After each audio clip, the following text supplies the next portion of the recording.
All right, let's go ahead and get started with the State Board of Regents coming before us. I see Blake Flanders and mine's blank.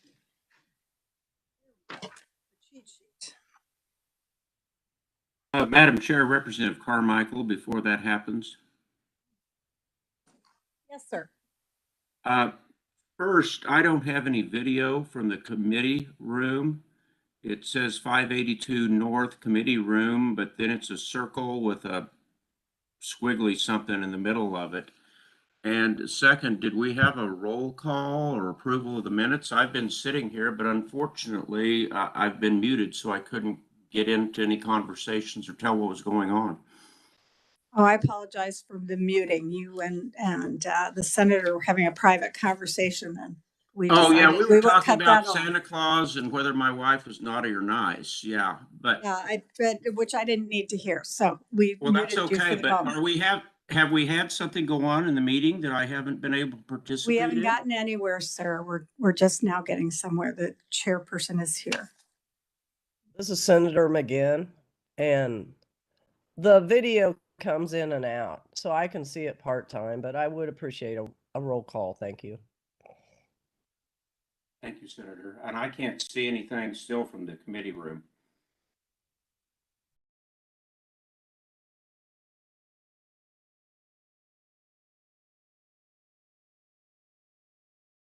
Well, thank you, members of the committee, for your presence this morning, and those who are in the committee meeting room, to staff as well, and those following along online.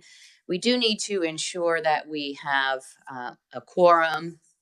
I think last time that we met, we did have those online make sure they alerted us to that, as well as those in the committee meeting room. So if we're asking to make sure we have a quorum again, we'll need to call the roll, please.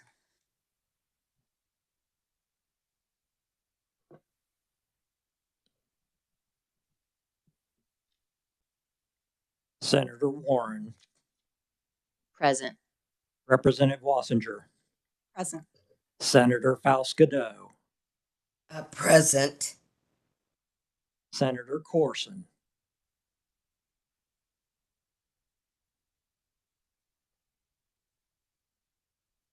Representative Carmichael. I'm present by audio only, but I do not have a video feed from the committee room. Are we working on that? And do you have a WebEx connection, or you can actually go to YouTube and follow along as well? Well, I'm on WebEx, and I wouldn't know how to talk on WebEx and watch on YouTube. Well, I think talking on the phone and watching on YouTube, is that a solution? I have absolutely no idea. Is WebEx broken? We don't have video from the committee room today?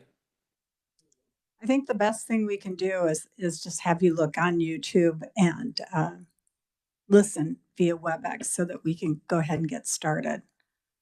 Did someone send me the link to the to the YouTube feed, a member of our staff or someone, and I'll fire it up on a different computer here. Thank you. Yes, we have made that request, and the link should be on its way. If we'll continue with the roll call. Representative Newland. Senator McGinn. I'm present via WebEx, and I can see the committee room. Representative Sutton. Senator Tyson. Representative Wagner. Representative Nguyen. Present. I'm sorry, this is Senator Corson. I wasn't sure if you heard me say that I was here.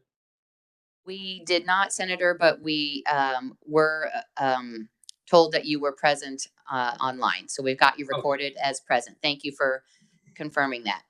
Thank you, Madam Chair. We do have a quorum. We have how many members present, Mr. Whaley? We have 8, so we do have a quorum. And with that, then we will be taking a look at our agenda. And the first item is the first order of business is to approve the October 18, 2022 minutes of the committee. Do we have a motion? I so move that we approve the minutes. Thank you. Is there a second? Second, Senator McGinn. Thank you, Senator McGinn. But in the room, Representative Nguyen had made the second already. So Okay. with that, any discussion on the motion? Seeing none, then you've all heard the motion. Those in favor signify by saying aye. Aye. Aye. Aye. Those opposed, no. The motion carries. We will now hear from the State Board of Regents, and we have present in the committee meeting room, Mr. Blake Flanders, President and CEO of the Kansas Board of Regents. And please introduce yourself and welcome to committee. Yes, thank you. I am Blake Flanders, President and CEO of the Kansas Board of Regents, and good morning, Chair Warren and members of the committee. I appreciate the opportunity today to discuss these proposed regulations, which actually were required by law for administration of the Kansas Promise Scholarship Act. The Kansas Promise Scholarship Act is what I would term as a last dollar in scholarship, in that it bridges the gap for students from what they are awarded in terms of scholarship or federal financial aid, and would bridge the gap and pay for tuition, fees, and tools in certain programs in the state. The purpose of the program is to offer Kansans the opportunity to earn a credential in high demand fields such as information technology, mental and physical health care, advanced manufacturing, building trades, early childhood education and development, or an additional high wage, high demand, critical need industry. Many of those industries we would categorize as career and technical education. The eligible institutions are mostly two-year colleges at the community colleges, the technical colleges, and then the independent not-for-profit accredited institutions are eligible for the programs that they offer that are eligible under the Act. Just in terms of progress, during academic year 21-22, the institutions were awarded $3.9 million to 1,155 students. And as the word has gotten out to students, we've seen that grow. In the following year, we've awarded $5.4 million to 1,689 students. Our regulations cover several areas that I've outlined in the testimony, all the way from a scholarship application process to terms, conditions, and requirements that are incorporated into each Promise Scholarship Agreement. One requirement of the Act is that after the student completes their program, that they live and work in Kansas, I believe, for 2 years after the program. So with that, I would stand for any questions. Thank you, Mr. Flanders. Excuse me, committee, any questions? Yes, Yes. Representative Wassinger. And someone online, Senator Fausto, you're next. Thank you. Thank you.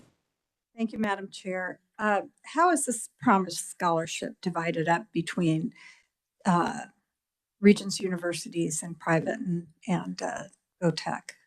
Yeah, so that's a great question. It's by program. So if the state universities and Washburn University, the state universities do not receive any Promise Scholarship dollars. They are not eligible under the Act. The Act is for the community colleges, technical colleges.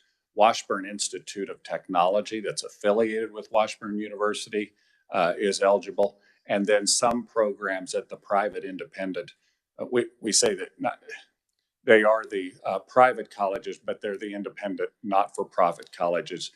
You recognize them as, Bethany, McPherson College, those colleges that have been in Kansas for a very long time.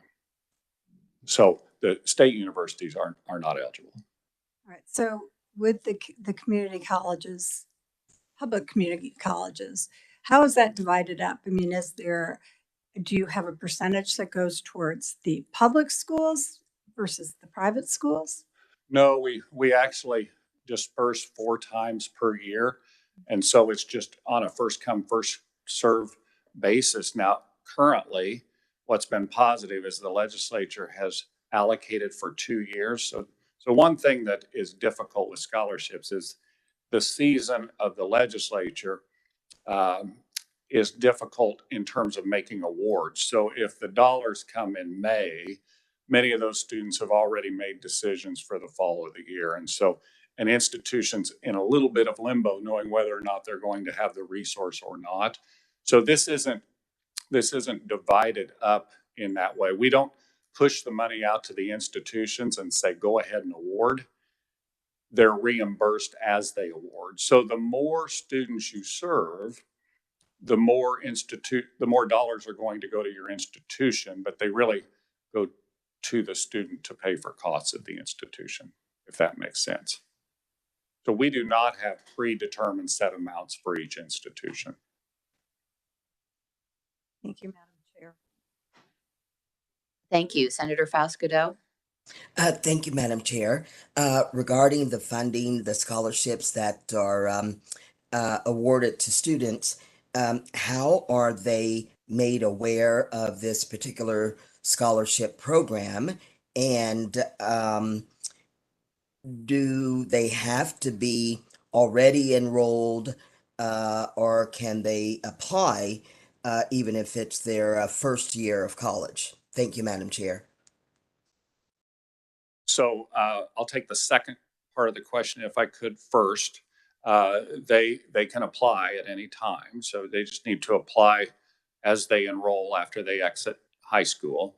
If they're in high school and they want to go into a career and technical education field, there's another funding stream that we have labeled the Excel in Career Technical Education Act, which some of you have known as Senate Bill 155, that reimburses students at that time. So if they miss that window while they're in high school, and then they can apply for these dollars after they graduate.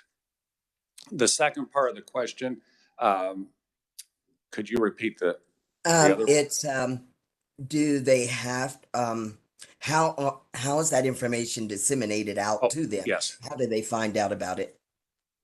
So this is always the most difficult part of any implementation, is to get the information to the students. So we have it through the counselors. We have counselors in the high school that we have communicated that this scholarship exists. I think what we can see is the first year we were at 3.9 million, serving 1,155 students. I would say that's modest, but a good start. The second year, the word's out better in that to date we have almost 1,700 students. So this is again, communication is always the key. As a student's enrolling, they will be, a community, let's just say a community college would say, have you filled out the FAFSA, the federal application? So once they do that, then they become eligible, and it's in the best interest of the college to make sure that students apply for these awards. Thank you, Madam Chair. Thank you. And we have a question online from Senator Corson.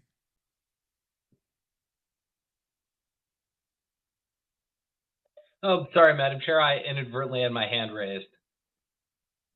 Okay, thank you. Any other questions? Representative Wassinger. And let me get back to where I was looking. It's on page 3 of 88-9A-6.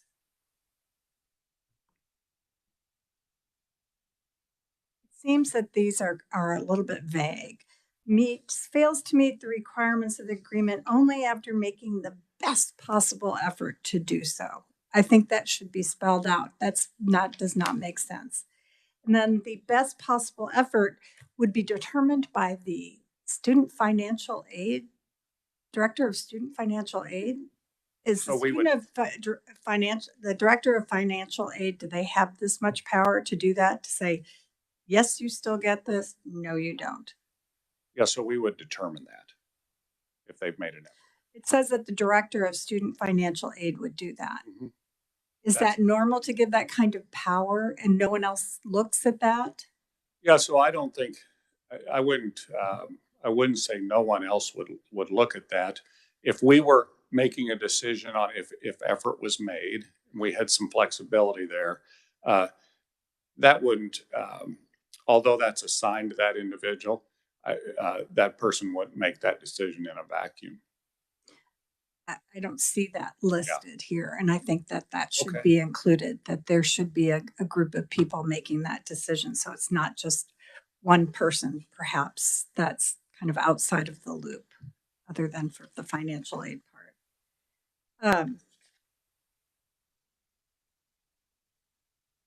And then the repayment of these funds. And I can't find where it says it, but it says something, if I may, Madam Chair, thank you. It says something about if they can't find work, within 2 years, they don't have to pay. But if they can't find work, I happen to know of many places in Kansas that are needing workers. It may not be the work that they wanted to find, but I don't think that that should be a way out of things if there are other positions available to this worker. So can you explain that? Yeah, I think we have these items in here. I think that would be rare. What I would say is we could bring these suggestions back and the legislature could actually amend the statute and put that specificity in. So you'd have that flexibility. If it's in the statute that there isn't flexibility for payback, that can be, that we can include that in, we could include that as a recommendation for the legislature to make the statute more specific.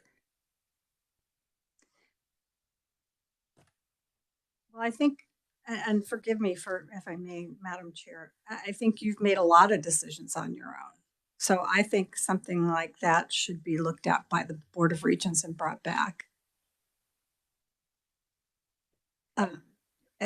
Waiting for the legislature to do that. I would like to be in the legislature to do that as well. And we can still conquer that. But I think allowing 2 years of not being able to find a job, if I wanted to work at McDonald's, I could start today, anywhere.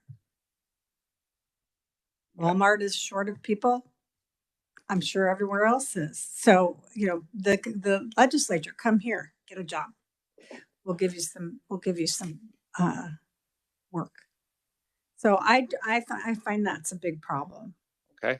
And I guess what I'm saying is we can bring the statute back and the legislature could be specific and spell this requirement out in the law and we will follow it. Thank you, Madam Chair. Thank you. Committee, other questions? Yes, Madam Chair, Representative Carmichael has a question. Yeah, yes, go ahead, Representative Carmichael. Thank you, Madam Chair. To follow up on the Vice Chair's questions, I'm a little bit confused about the Director of Financial Aid. Are we talking about someone at the institutional level, or are we talking about someone at the Board of Regents? At the Board of Regents.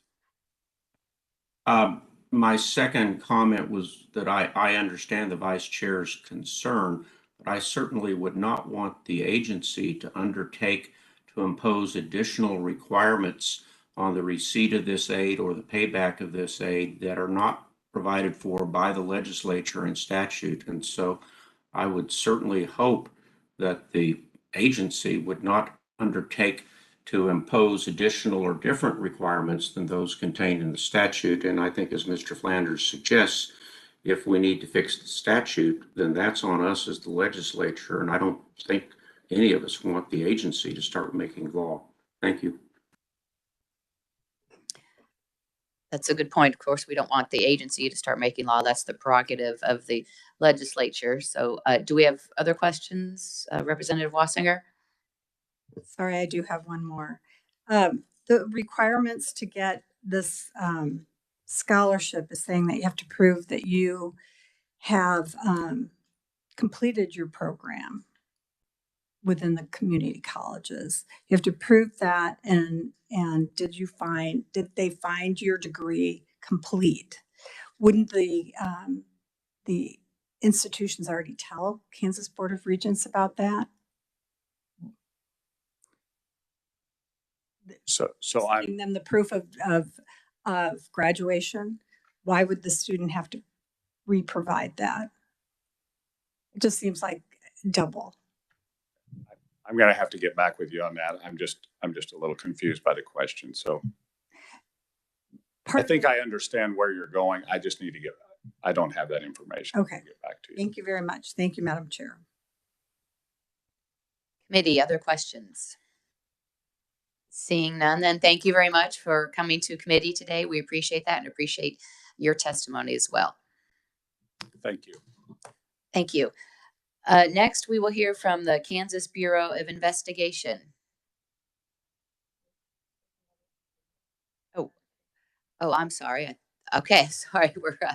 I thought Mr. Flanders was going to testify about that, but go ahead. Please introduce yourself and welcome to committee. Thank you very much. Good morning, Chairperson Warren, members of the committee. My name is Patrick Porupski.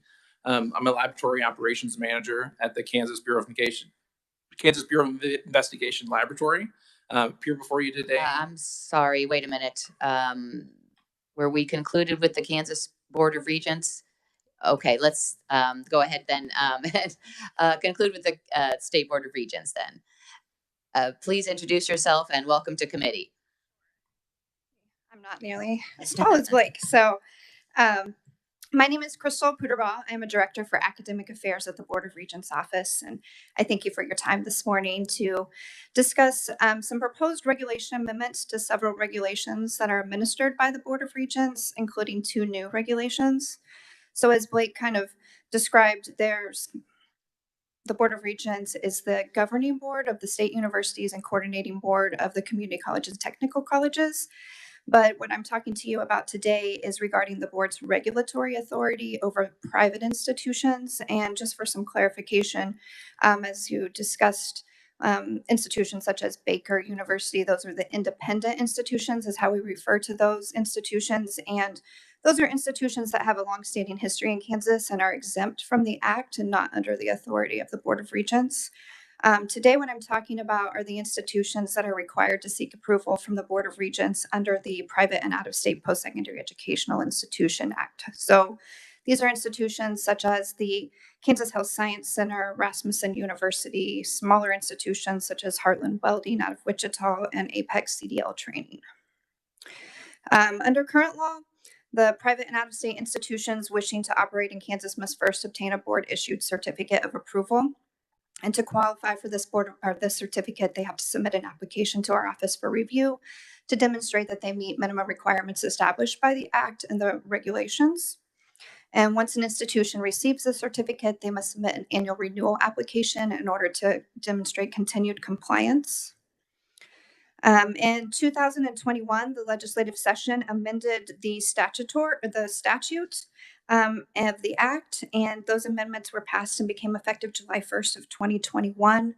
And so the board is now proposing amendments to the regulations and 2 new regulations in order to align the regulations with the updated statute, and also to make changes that are necessary to clarify the board's authority, strengthen consumer protection for Kansas students, and to increase institutional accountability. I think you have all the regulations in front of you. There are several of them, so I can briefly touch on them, and then if you have questions, I can follow up with that. But starting with the first one, which is 8828.1, this is the definition section, and the proposed amendment adds a definition for review course. The Act exempts review course, but does not define what a review course is, and so we are proposing a definition that a review course will mean an educational offering designed to review previous knowledge. 8828.2 provides minimum requirements, and there are several within this section. The proposed amendments update and clarify language related to record maintenance, official termination date used for refund calculations, catalog requirements, and advertising requirements if institutions choose to quote salary figures. It also removes language regarding loans that the institution receives on behalf of a student from a private lender. It reduces the fire inspection requirement. Currently, the regulation requires an annual fire inspection, but we have found that several cities do not do annual fire inspections, and therefore it makes it difficult for the institutions to provide that annually to our office. So in an attempt to reduce the reporting burden, we're proposing that the requirement be changed to require inspections as they are required by the local ordinances. Board staff worked with an independent CPA to review the current regulations related to submitted financial information and the measures used to determine financial stability. To obtain a certificate of approval without conditions related to financial monitoring, the proposed amendment requires an institution to demonstrate a profit earned and either a current liquidity ratio of at least 1 and a private net or positive net worth. The proposed amendment also modifies the requirements related to library holdings and requires accreditation for progress towards attainment of accreditation for degree granting institutions. The next one is 88. Go ahead and stop there for the committee. Do we have any questions from the committee at this point? Yeah, there's a lot of them. All right, seeing none. Representative Wassinger. Thank you, Madam Chair. Review course. Yes. Would that be better described as requiring remedial courses for students that haven't gotten enough of the information they needed through high school? No, this is to exempt programs that maybe review nurse concepts as students are planning to take the licensure examination for nursing after they've completed their bachelor's degree. It could also be for law review as students are preparing to take the bar examination. So those types of coursework would be and programs would be exempt from the Act. However, it wouldn't exempt courses that present new knowledge, such as CNA courses or real estate or insurance pre-licensure training. Thank you, Madam Chair. Thank you. And if you'll refer by number to the proposed regulation you're going to be discussing, that would be helpful as well. Thank Okay. you. So I believe I was on 8828.3 now. And the information within that proposed amendment, it clarifies the types of financial documentation that's required. And it also requires notification if an institution is named in any legal action or criminal investigation, or if their accreditor takes any type of adverse action. The next one is 8828.4. And this just simply allows for virtual site visits in addition to online visits. 8828.8 is the next one, which is related to the closure of institutions.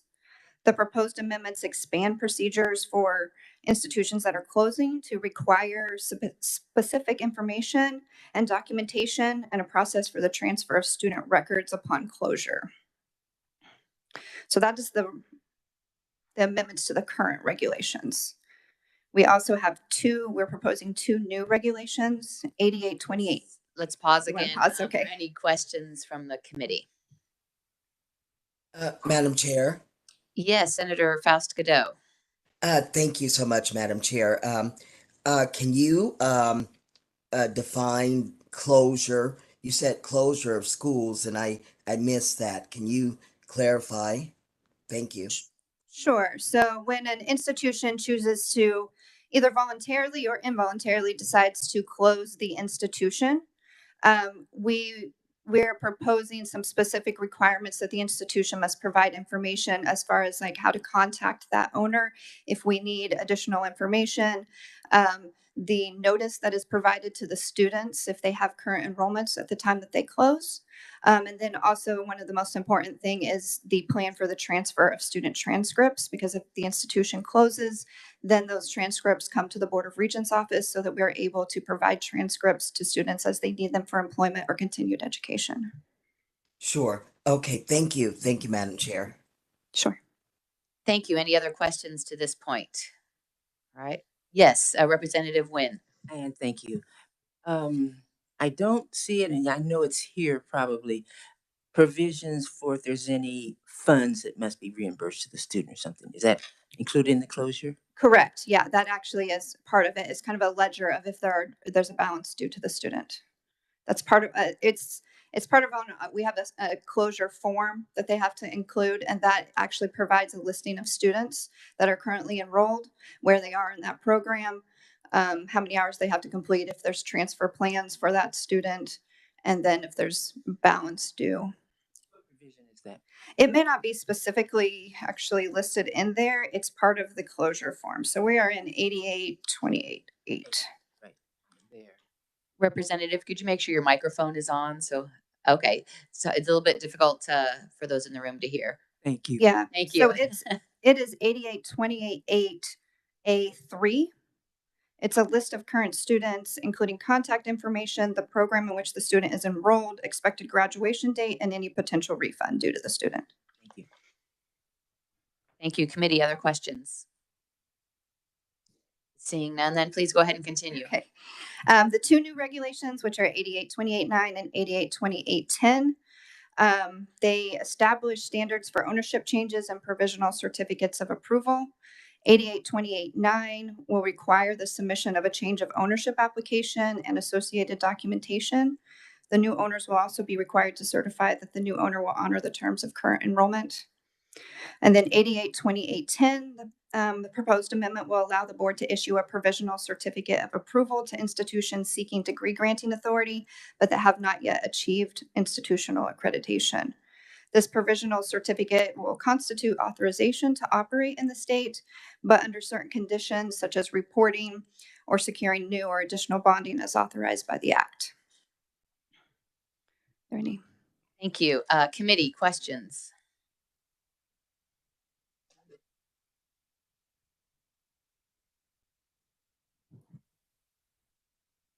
Representative Wassinger. Thank you, Madam Chair. I'd like to go back to 8828.2. The institution shall be accredited or making progress towards successful attainment of accreditation by a recognized accreditation organization. Are we discussing what a problem that we had to put into law to allow Fort Hays State to get their Master's of Sociology accreditation? No. These regulations, the statute and regulations that we're talking about right here, do not apply to the public institutions.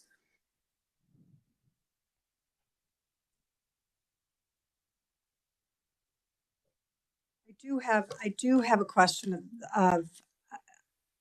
well, thank you, Madam Chair. Thank you. Committee, other questions? Seeing none, then if that's the conclusion of your testimony. I just did want to point out that we sent this information out to the approved institutions and received positive feedback. We did also receive feedback from the acting chair of the Kansas Council of Academic Library Directors and Deans, and also the director of the South Central Kansas Library System. Their comments were related to the proposed changes to library services listed in 8828.2. The proposed amendments remove the list of specific requirements for library services, leaving the language to require library services and resources appropriate to the type of programs offered by the institution. We provided a response, including the reason for the proposed amendments, which is that the Act applies to a wide range of institutions and varying degree levels. And so we felt that it was appropriate to ensure to not necessarily list out all the specific requirements, but yet just to ensure that it's appropriate to the types of programs. For example, we approve under this Act CDL training programs, CNA programs, associate degrees such as welding technology. And those types of programs do not necessarily require a professionally trained librarian or extensive library holdings. Rather, what we are proposing is that we will review each institution to ensure that library holdings and services are appropriate to the types of programs approved. Thank you. Committee, any other questions? Well, we appreciate you being here this morning, Ms. Pudawa, and thank you for coming and for your testimony. Appreciate it. Next, we will now hear from the Kansas Bureau of Investigation, Mr. Patrick Porubsky, Laboratory Operations Manager and Forensic Chemist. Please introduce yourself and welcome to committee. Thank you, Madam Chair, members of the committee. My name is Patrick Porubsky. I'm Laboratory Operations Manager at the Kansas Bureau of Investigation Laboratory. I appear before you today to talk about two regulations, KAR 10-25-1 and 10-25-2, that we're seeking to add. As background, Kansas Statute 75-712H authorizes the director of the KBI to adopt rules and regulations to document the approval of preliminary screening devices for the testing of oral fluid by law enforcement officers. These devices are used for preliminary roadside indication of the presence of specific drugs or drug classes in oral fluid. The use of these devices are to act as aids in determining probable cause for arrest and grounds for requiring testing pursuant to Kansas Statute 8-1001. 8-1001 is the statute defining testing around driving under the influence cases. So these two regulations that we are proposing, KR 10-25-1 is a list of definitions used. 10-25-2 includes the first approved oral fluid screening device, the Abbott Sotoxa. The Abbott Sotoxa is a handheld oral fluid testing analyzer. The handheld analyzer works by having a donor actively swab their gums, tongue, and inside cheek with a collection device until the indicator turns blue. This indicates that a sufficient amount of oral fluid has been collected. The collection device is inserted into a test cartridge in the handheld analyzer. In approximately 5 minutes, the handheld analyzer will report the results of the lateral flow immunoassay within the test cartridge, much like an at-home COVID test. The results can be printed for review at a later date. The Abbott Sotoxa is designed to screen for 6 drug classes: amphetamine, benzodiazepines, THC, cocaine metabolite, methamphetamine, and opiates. I thank you all for your time today, and I'd be happy to answer any questions you have. Thank you. Committee questions? Yes, Madam Chair, Representative Carmichael. Yes, Representative Carmichael, go ahead. Oh, thank you. Let me get the camera on here so you can see who's talking. I'm sorry, sir, I missed your name. Could you help me with that again? Oh, yes, sir. Patrick Porubsky. Thank you, sir. Fill me in a little bit here. I should know the answers to these questions, but sadly I don't. Pardon me. I think we are already utilizing to some extent PBT's preliminary breath test as it relates to DUI. Is that correct? Yes, sir. But these regulations, as I understand it, do not usurp or change anything having to do with the PBT. This is rather a swab test, it appears, for various types of drug metabolites. Am I on track here? Yes, sir. Rather than looking for alcohol in one's breath, this would be looking for drugs or drug metabolites in someone's oral fluid. So if an officer stops someone on the highway and they are suspicious that that person is under the influence of alcohol, I take it that they would most likely look to the PBT because this testing regimen isn't involved in detecting the presence of alcohol. Is that right? Correct. If alcohol was involved, this test would not be a test for that. This would only be if they suspected drug impaired driving.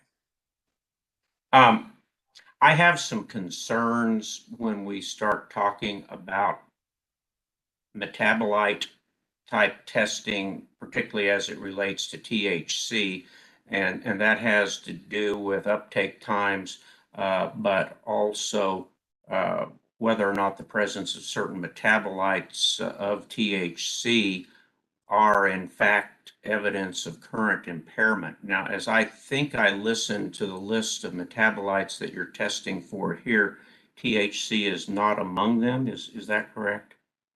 THC is among them, sir. Is among them. You're telling me that, yes, this is a test for the presence of THC? Yes, sir. That is one of the 6 types of tests that the device performs. Okay, I'm sorry, I misunderstood or missed some of your testimony in that regard. So what metabolites of THC are we testing for with this swab regimen? I believe that this test is specifically for the parent compound THC. As any immunoassay, there is cross reactivity with other related compounds. There are studies for that sort of cross reactivity, and I could provide you with some of that information after the meeting. I can dig through my notes and get you the information on the cross reactivity for THC metabolites if you'd like. Yeah, and in fact, perhaps what we ought to do in interest of time is maybe you and I can visit by telephone perhaps later this afternoon or later in the week, and you can kind of walk me through some of that. But this particular swab regimen then is not detecting a metabolite of THC. This is a detection for THC. Is that correct? I believe that's how the test was designed. But immunoassays can have cross reactivity with closely related things. I'd have to dig into the studies to tell you that definitively. Right, and I'm not trying to press you on studies that I certainly haven't read and that are beyond the competence of my bachelor's degree in administration of justice. But are we in fact then swabbing for THC or one of the THC metabolites? The test was specifically designed for THC. I just can't tell you without digging into the studies whether there was some small cross reactivity where it would react to THC as well.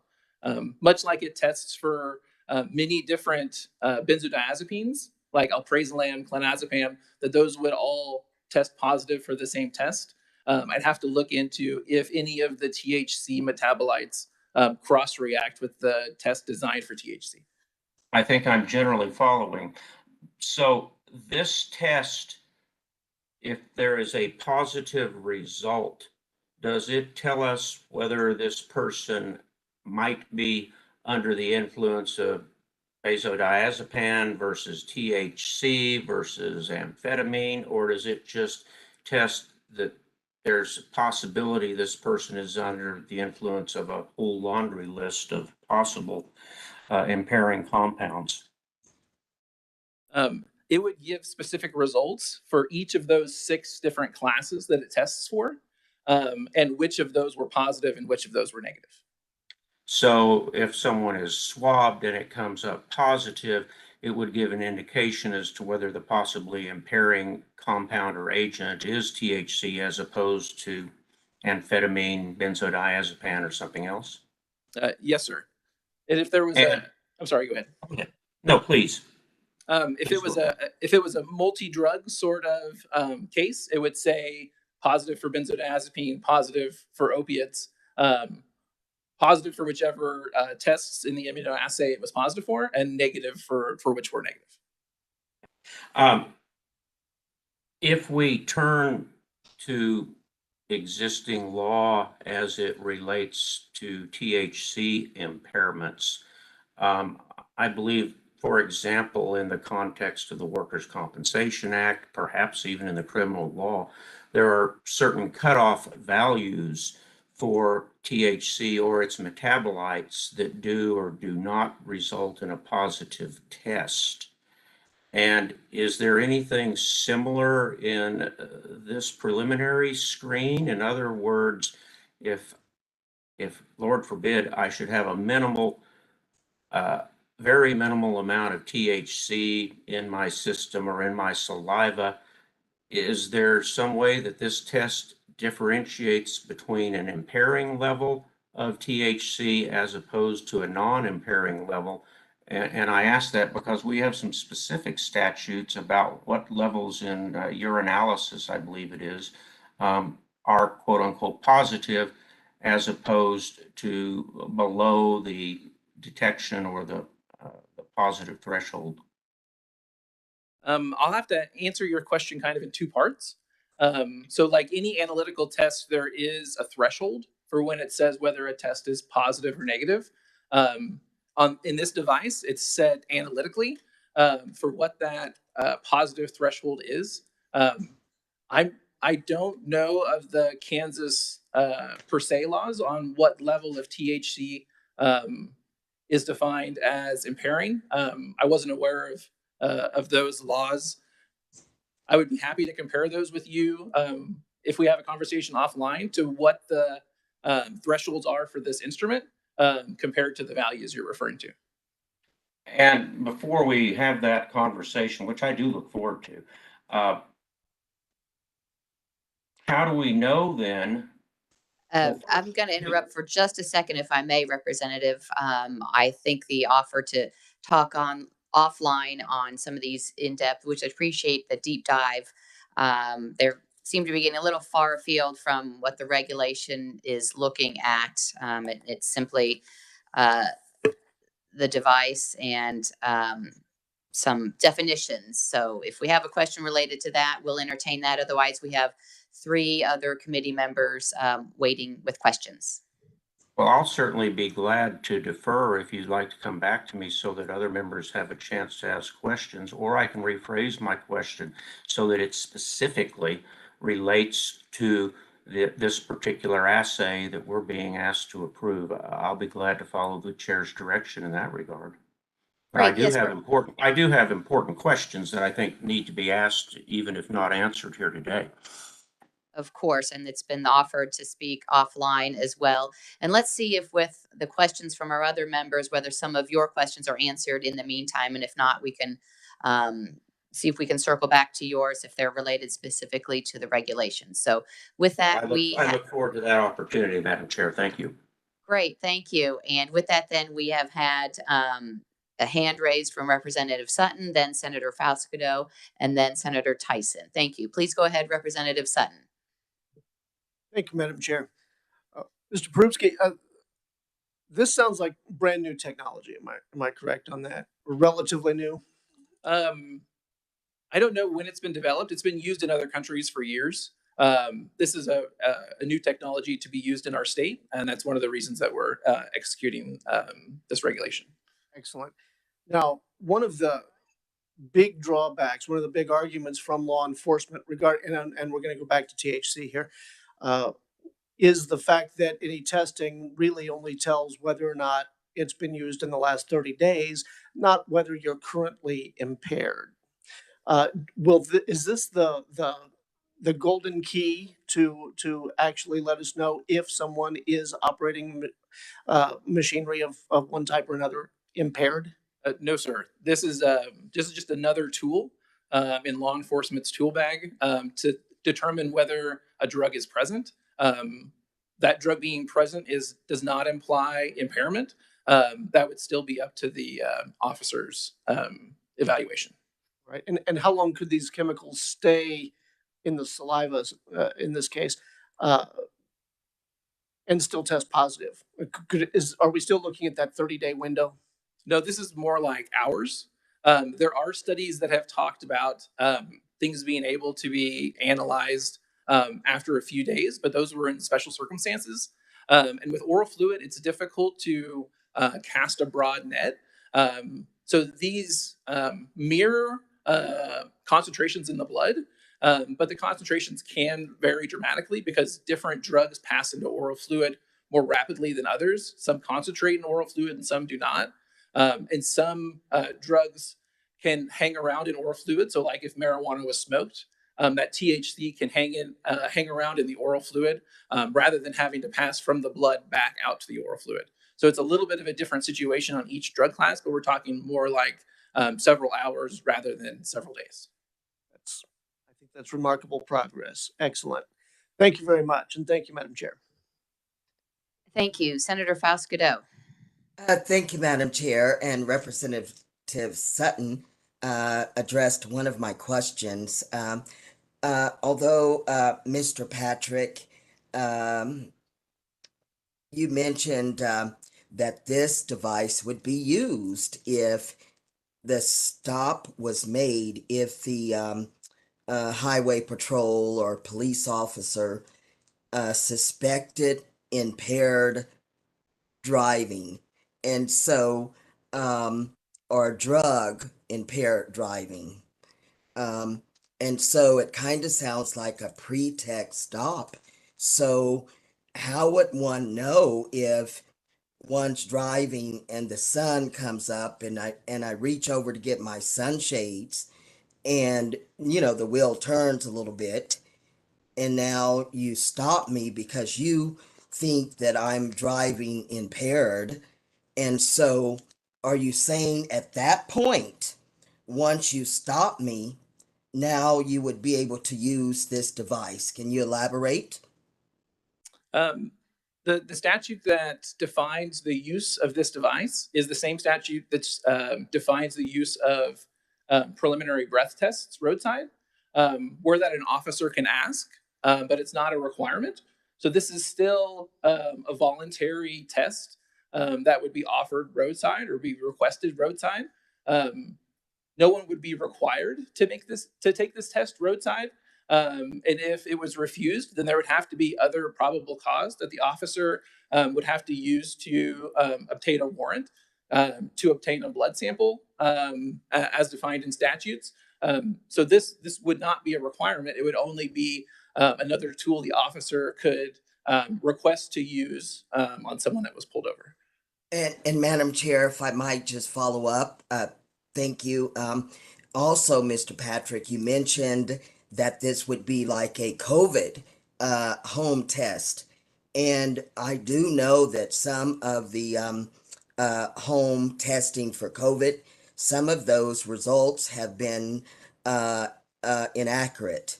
And so it just concerns me a little bit, but I just needed to share that, Madam Chair. Thank you. Thank you. Senator Tyson. Thank you, Madam Chairman. Thank you for your presentation. A couple of questions. I appreciate you guys trying to get ahead of this. We can see what's happening on our border counties or border states. But I do have two questions, two possible concerns. One was brought up by Senator Fausto as to false positives, the accuracy of the test, if there's a way for people to challenge that.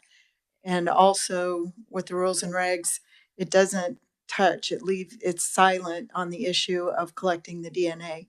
Do you use that to go into a DNA database? Because we also, I know you're trying to enforce the law and make sure that we're safe, but we also have to protect our privacy. And if somebody's pulled over, we definitely don't want that collected just because of being pulled over. Oh, absolutely.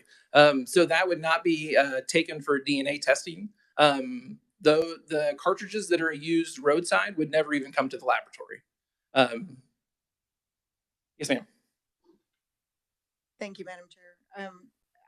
I know that it's a cumbersome process, but it would be very much appreciated if you could spell that out in the rules and regs during the public comment hearing or moving forward on this. And the KBI does have separate rules and regulations, and it's well defined in statute when DNA can be collected, under what felony charges or what violent or sexually motivated misdemeanors DNA can be collected for, and this would fall totally outside of that. Thank you, Madam Chairman. And I don't have anything to hide, but I do know that I've learned through pilots test and other examinations, false positives can destroy somebody's career. And I would hate to see this happen, but I know you guys need the tools to enforce the law so that we do not have, well, like the situation on I-35 a couple of weeks ago, somebody driving under the influence, not necessarily alcohol, and it caused somebody's death. So thank you for your service. Thank you. Representative Carmichael, if you have a question or two related to the regulations that you'd like to ask now, now would be the time. Thank you, Madam Chair. Returning first to the question of Representative Sutton, regarding cutoff values, if you will, under these regulations for a positive test, or whether it's THC or any of the other compounds. Do the regulations specify any particular quantitative cutoff value for an indication of possible impairment? Is that in these regs? No, sir, it is not. The cutoff values are something that are set by the instrument manufacturer. And do we have what those cutoff values are that were determined by the manufacturer of the test? Do you know what the values are? I can't quote them. I have them in some documentation, and I can dig them up for you. Yes, sir. And has the manufacturer provided the agency with literature in support of the cutoff values that it is using, even though they're not specified at all in the reg? Have they provided you with literature that shows that these values are actual indicators of any type of impairment? When we did the evaluation for this device, we had the cutoff values that were given by the manufacturer. We verified how closely we could reproduce those values in the laboratory using solutions at those concentrations that we had prepared.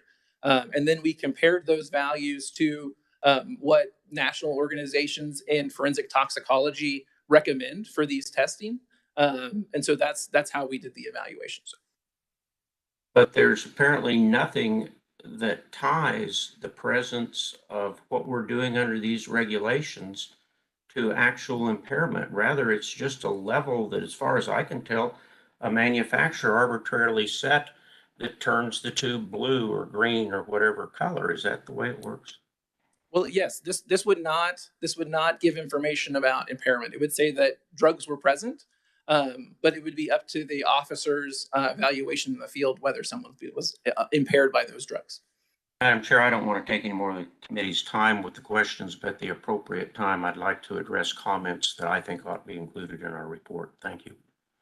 And thank you, Representative, for your thorough questions. Thank you for the answers as well. I have a couple regarding this particular, well, let's back up. These regulations are proposed pursuant to KSA 75-712H, which authorizes the director of the Kansas Bureau of Investigation to adopt rules and regulations establishing criteria for these types of preliminary screening devices. That's where these regulations came from. Is that right? Yes, ma'am. Thank you. And oral fluid, we're talking about saliva. Saliva, and then the other components in the oral cavity, besides just the saliva that's secreted from the glands. And so we don't say specifically saliva because it gets mixed with all the other microorganisms and other things in your mouth. So we use a more general term of oral fluid. The reason I was asking is I don't think I see a definition of oral fluid in 1025-1. Is it somewhere else in statute or regulation? It's used in statute. I'm not sure if it's defined or not. Okay, maybe that's something the revisor can answer while I ask a few other questions. 10-25-2 talks about the device approved per the director of KBI for use shall be this one particular model manufactured by one particular company. It's the Abbott Sotoxa Yes, ma'am. model. Is that manufactured by one particular company? Yes, ma'am. And in the process of, you talked about evaluating which device would be used, were other devices evaluated and other manufacturers, other companies? No, ma'am. This is the first device evaluated, and we evaluated it upon request by the Kansas Highway Patrol.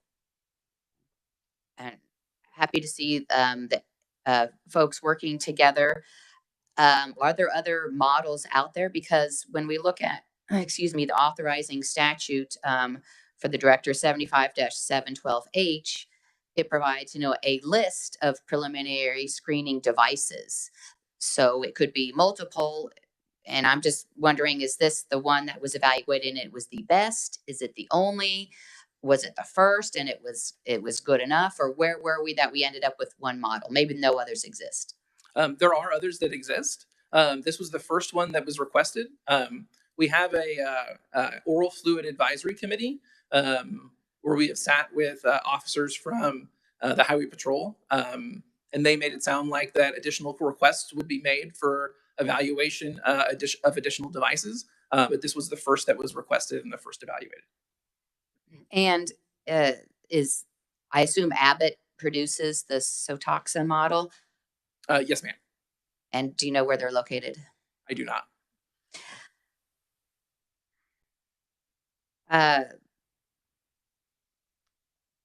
Folks following along online and watching, you've described, may wonder, you've described how a person would administer the test, and it would be self-administered. It sounds like the donor, as you described, would take the swab and self-administer and gather the sample. Do I have that correct?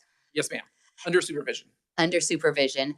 And if the donor refuses, I know there are administrative consequences. You lose the privilege of driving and things like that. Is there anything that happens on site if the person refuses, that the test just isn't administered then? And what happens if a donor refuses? I don't believe that it's a requirement. I'm not an attorney, but I did print out some statutes pertaining to this. On 8-1012, preliminary screening tests of breath or oral fluid, request by the officer, reasonable suspicion. That statute defines that it may be requested, but I don't believe that that statute makes any requirement of these preliminary type tests. Thank you for that clarification. And is perhaps the revisor could clear up if these preliminary tests that are tools in the toolbox for our law enforcement community, if they're refused, does the officer simply move on, or what happens? Thank you, Madam Chair. I mean, move on to some other test or some other device, or what happens? This is Jenna Moyer, Officer of Advisor Statutes. I don't know if I can speak specifically to that law enforcement procedure, but I think what you may be referring to when you talk about the failure to comply with the test, that is found in KSA 81001. And what is being referred to in this statute and regulation is those preliminary tests. And so the procedures are a little bit different. The statute, as Mr. Probsky said, allow for a person to cooperate and to go through the test, but it does not specify any actions that are to take place if a person refuses. And so it would be up to the officer's judgment of the person's, what actions they had on the road, if their eyes are bloodshot, if they can smell, drugs on them or see anything in the vehicle in plain sight, just the officer's judgment to whether or not they should seek a warrant or if there's enough probable cause without the results of that test to make an arrest. Thank you for clarifying that with regard to the preliminary testing like we're looking at here in these regulations. Appreciate that. That concludes the questions I have. I don't know if other committee members have any further questions. Seeing none, then thank you for the diligent work from the director and from the Bureau. Appreciate it. And thank you for your work and for your service. Thank you for the time. Absolutely. Thank you for being here today as well. Committee, we will then hear from the Office of the State Bank Commissioner, Brock Roller, General Counsel, who will be attending via WebEx. Please introduce yourself and welcome to committee. Good morning, the committee. My name is Brock Roller. I'm General Counsel for Office of the State Bank Commissioner. First, I want to apologize. I was unable to attend this committee hearing in person. I had a conflict with my schedule, so I appreciate the accommodation.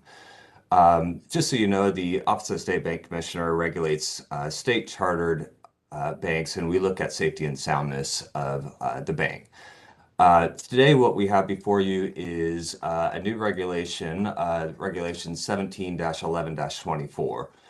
This regulation will allow the sale of tangible personal property to bank or trust company executive officers, employees, directors, or related interests without getting the commissioner's approval as required by KSA 9-1112. A couple things I wanted to bring up.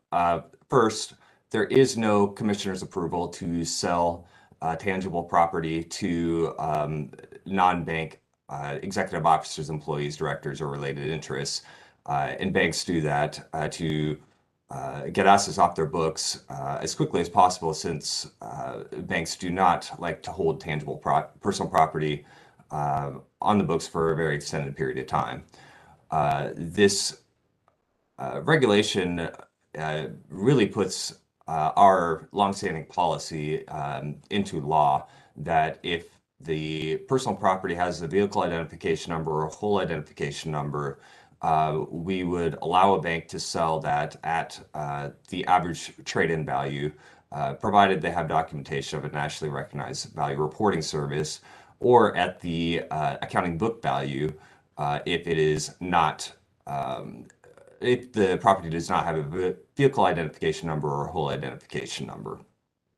The other point I want to bring up is this is just a sale of personal property. Currently, if the personal property is acquired through a foreclosure, either KSA 84-9-610 or KSA 16A-5-103 would apply, and the debtor would receive credit based on the value of the property in a commercially reasonable manner.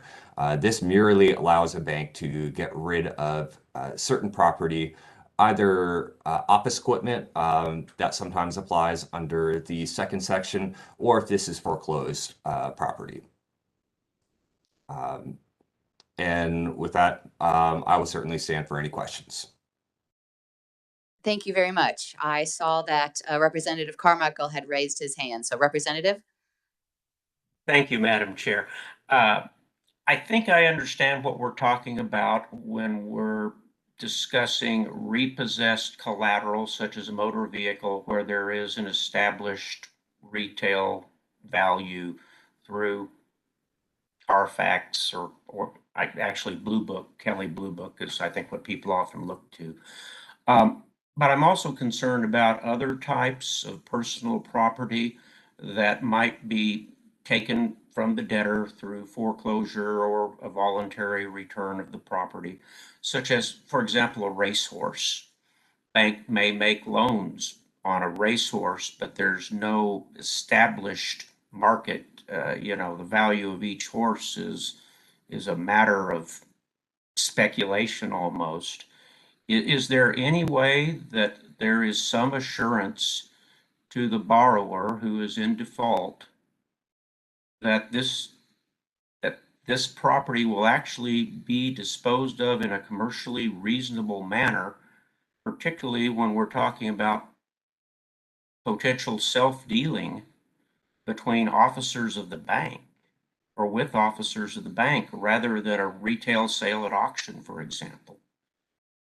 What assurance do we have that this is not just a pathway for the officers of the bank to acquire a valuable racehorse for a tremendously discounted price, whereas if it's disposed of in a commercially reasonable manner or at auction, we have some assurance that this isn't an inside deal for bank officers to line their pockets? Well, I've been with the agency since 2015, Representative Carmichael, and I personally have not seen a bank repossess a racehorse, but I understand what your question involves. There's three types of property that we have received Commissioner's approval. We have the vehicles and also boats with the whole identification number. We do also have office equipment. And the third type is real estate sales, which real estate will still require commissioner approval. That's something that we do want to review. But really, we have not seen much outside of that. But to answer your question, based on statute, the bank must provide the value to the consumer. but sometimes there isn't a market to sell the property and they need to get it off their books. And also in the banking code under KSA 9-1112, it directly prohibits a bank from buying and selling personal property as a business. So this is merely something that happens. They need to recover their funds as best as they can, but sometimes, especially with the smaller banks, there really isn't a market to sell the property. So we need to let the bank get this off their books as quickly as possible. So then the way this works for office equipment or other repossessed personal property for which there is not an established market value, Kelly Blue Book or whatever measure we want to use, the solution is to sell it to a bank officer for whatever the bank officer is willing to pay rather than offering it to the public? Is that what this regulation will permit? Well, the bank would be able to sell the personal property to anyone that wants the property, and that does not require commissioner approval. What we're merely doing is having it at the same level playing field, where a bank officer, director, or employee could also purchase the same type of property, provided it meets the minimum threshold of the average book value. When the property is repossessed, the bank is required to assess the value as best as they can according to generally accounting principles. And that's where we come with the accounting book value part of the regulation. Madam Chair, I'm not at all satisfied by that explanation. I think what we're doing now is facilitating self-dealing by bank officers in repossessed collateral without an established market price and without a public offering to determine whether or not the amount realized is in fact the actual value of the property. And I think that leaves all kinds of room for abuse of consumers and benefit to bank officers and employees. And I think this is a bad idea. Thank you. Representative, would you like those comments reflected later in our report? Yes, I hope someone took that down so I can say, please include my comments in the report. Thank you. Yes. Hopefully someone got that written down. Other questions? I know there was a reference to real estate sale, but that's not what this regulation would apply to, because this regulation only applies by definition to tangible personal property. That's correct. And do we have a definition in a regulation or statute, accounting book value for, well, do we have a definition of that?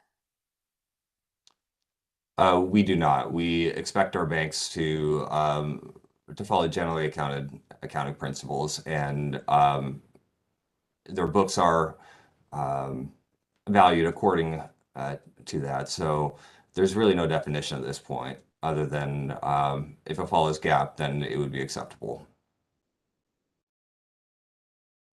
Are some of the tangible personal property, could it also include, for instance, office equipment of a business and things like that? Yes, generally we see office equipment when a bank is replacing their own bank office equipment, and we generally do not see foreclosed office equipment of a business, but it is certainly possible if there is a business loan that captures it. Are there any other questions from the committee? Seeing none, then thank you for coming to committee today, appearing, and for your testimony. Appreciate it. Thanks so much. Okay, sure. Committee, that concludes the part of our meeting today where we have testimony regarding proposed regulations. So we'll go back through for any committee discussion, and we'll start back then with the State Board of Regents regarding Kansas Promise Scholarship Act and the school closures and what we heard from the State Board of Regents. Do we have any comments or discussion? Representative Wassinger, did you have any comments? You wanted to be included in the report or proposed for the report?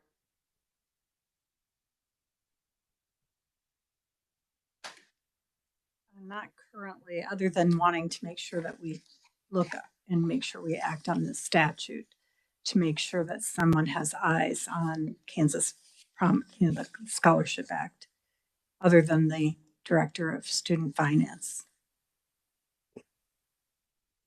Thank you, Madam Chair. Is that able to be reduced to a succinct statement for the report that the committee could consider?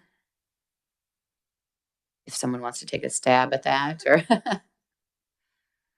I think the comment would be the committee has concerns that the review procedure include more than just one decision maker at the institution. Do I have that right? Pretty close. Okay. That works. Thank you. Committee discussion on that proposed comment for the report. Yes, Senator Tyson. Madam Chair, I would support that. I don't think one person should be deciding something as big as this, and there need to be more than one set of eyes. So thank you, Representative Watsinger, for bringing that. Thank you, committee. Other discussion on the proposed comment? Seeing none, then let's do we have a motion to include it in the report? Yes, So moved. Representative Wassinger. Do we have a second? We have a second from Representative Sutton. Thank you. Any discussion on the motion? Seeing none, you've all heard the motion. Those in favor signify by saying aye. Those opposed, nay. The motion carries. Madam Chair, Representative Carmichael, I think those of us who are not present in the State House or in the committee room are probably not entitled to vote. Is that correct? I believe that is, well, we let them provide a quorum for minutes. This isn't, we're not voting on bills or legislation. We're voting on comments from committee. So I'll have the reviser go ahead and answer. Thank you, Please. Madam Chair. The rules are different for the House and the Senate, but the joint rules do not specify. And so that would be up to the committee rules or the prerogative of the chair as to whether individuals can make or can vote on those motions. My recollection from the Senate rules is that you have to be present in the committee meeting room to cast a vote. However, we are not voting on legislation. We are voting on committee comments. So we will allow votes to be made if you're on WebEx and not in the committee meeting room. So do we have votes from those on WebEx who would like to state yay or nay? Madam Chair, Representative Carmichael, and I do appreciate the ruling of the chair. Thank you. I vote no. Any others? The motion carries. Thank you. Committee, any further discussion on the State Board of Regents proposed regulations? Seeing none. Kansas Bureau of Investigation, do we have any proposed comments for the committee to consider or other discussion? Yes, Madam Chair. just a moment, Representative. Yes, Ms. Moyer. Madam Chair, I just want to make sure that there weren't any comments for the second set of the Board of Regents rules and regulations, the ones that Crystal Pudabak. Sure. Do we have any comments regarding the second set of regulations from the State Board of Regents or discussion? Seeing none, then we'll move on to the Kansas Bureau of Investigation. Any comments? I think Representative Carmichael, you wanted to suggest comments or discuss. Thank you, Madam Chair. These preliminary tests are somewhat of a slippery slope. I'm concerned that these proposed regulations don't establish any type of cutoff value for what does or does not result in a positive test result. That is left entirely up to the discretion, in this instance, of Abbott Laboratories. Secondarily, I am concerned that we do not have scientific evidence in front of us to show that a positive test result to this Abbott test is indicative of anything with scientific reliability. And third, I would ask that with the committee's agreement and the cooperation of the KBI, that the KBI provide to us the scientific studies or literature that they rely upon in support of this regulation and the efficacy, if you will, of the cutoff value that's been established by the manufacturer. In short, I think citizens are entitled to know that this preliminary test has some scientific validity.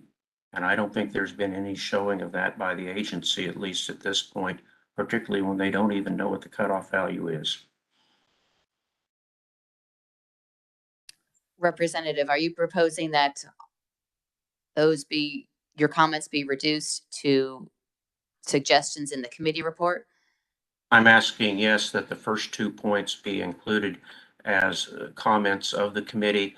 And I'm also asking that the committee give its consent, that the committee requests that the entire committee be provided with the scientific studies, if any, which the KBI relies upon in promulgating this regulation.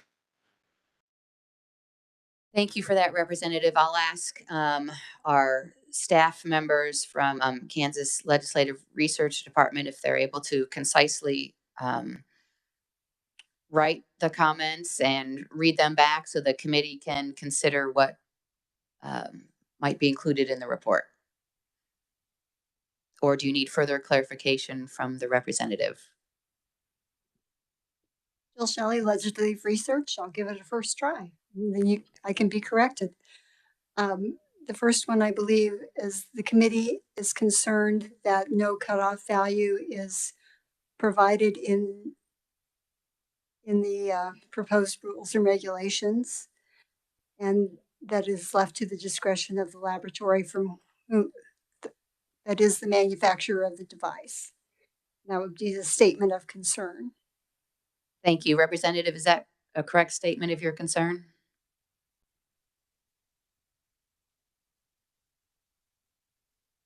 Representative Carmichael, I think you are on mute. I apologize. I need to watch for this little green light down here.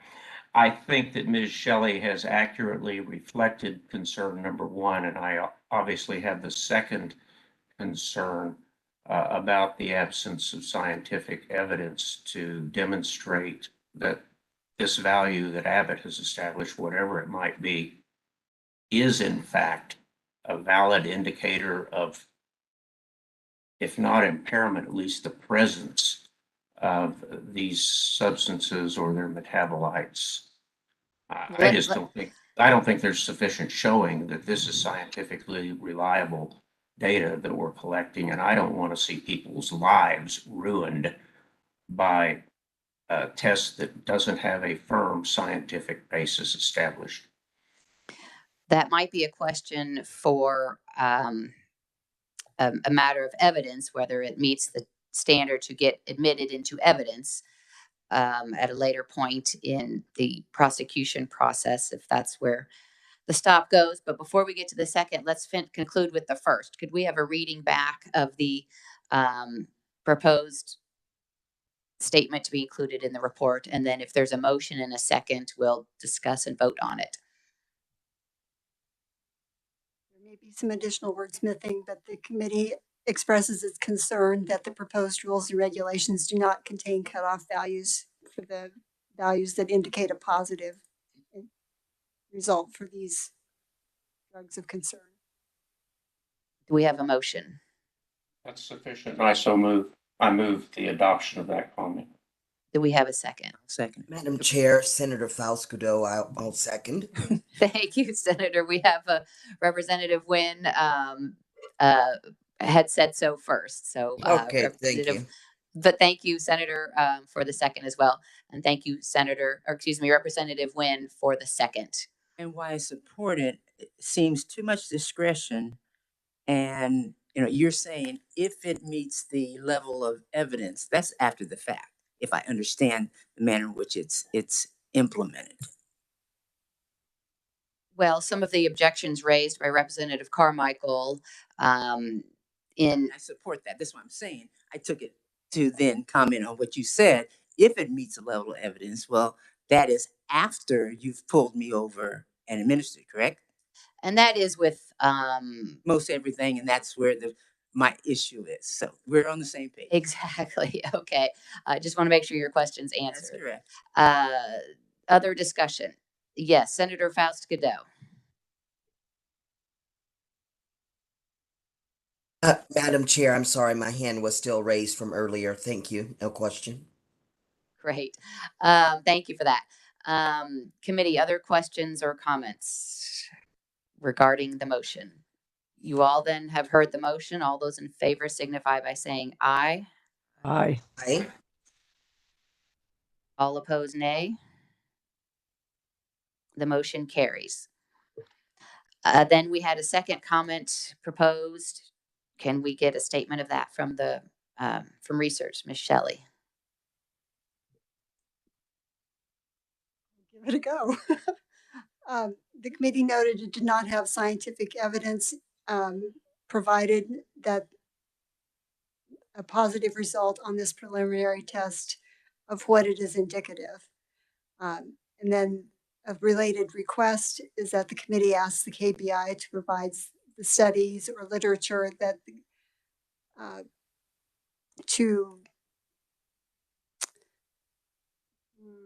sorry, I'm gonna have to think of words, but it has to do with that the manufacturer has established appropriate cutoff values for those. The scientific validity of those cutoff values. Thank you, Representative Carmichael. Does that state your concern? It states my concern, and also it states my request that the committee be provided with this information so that it becomes a part of our record. And I do agree with you, Madam Chair, that these matters might also be raised in a court of law at a later time. But as a general principle, these PBTs are not admissible evidence, and I seriously doubt that the results of this test is going to meet the foundational requirements for admittance at a trial. As Representative Nguyen points out, what we're talking about is what happens on the roadside when somebody's taking their children to school and suddenly they're arrested and taken away on the basis of these tests. We're talking about something pre-prosecution, as Representative Nguyen pointed out. So I think that statement was a correct statement of your concern, and we can entertain. Are you making a motion, Representative Carmichael? Certainly I am, and then there'll be a third motion, I think, regarding providing literature to the committee. So we have a second from Representative Nguyen. Any discussion? Senator Tyson. Thank you, Madam Chairman. I'm afraid that these are tools that are going to be needed by our law enforcement, especially with current law in Kansas and discrepancies with other states, especially Missouri, bringing in recreational marijuana. I know we're worried about the person, the false positive, and getting pulled over inadvertently. That absolutely happens today. But I'm worried about the person driving under the influence who could take a life or more than one life. And the law enforcement would not have the tools or the resources available in order to move forward or get that person off the road. Thank you for raising those concerns. Would you like those comments reflected in the report as well? Okay. Committee, other discussion on the motion? Representative, no, yes, Representative Nguyen. Thank you. Just kind of in response, if I understand the motion, he can speak for himself, maker of the motion. The proof of the level of validity is, I think, the question and the core of that motion, not whether or not we're going to remove any tools from the law enforcement, if I'm correct, but he can speak for himself. Representative Carmichael. Thank you. Representative Nguyen is correct. And I do appreciate Senator Tyson's concern, but as part of the discussion of this motion, law enforcement takes people off the road every day driving under the influence of drugs. That's not the question here. The question is whether there's to be a shortcut based upon a test that, at least so far as I can tell, does not have demonstrated scientific validity. And that's the distinction. It's not about taking impaired drivers off the road.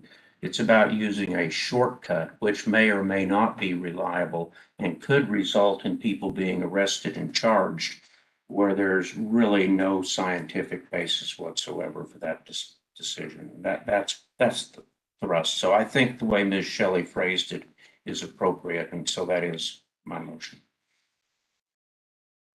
These regulations, as we heard, were proposed by the director with the charge given by the legislature to look at this issue and to provide tools for law enforcement to enforce the law. And it's not, as I see it, an opportunity to take away the tool from law enforcement, just stating that members of this committee have some concerns about how it's to be used. And with that, then, if there's no further discussion on the motion, you all have heard the motion. All those in favor signify by saying aye. Aye. Aye. Those opposed, nay. I think I have a vote of 4 ayes and 3 nays. And with that, then the motion carries.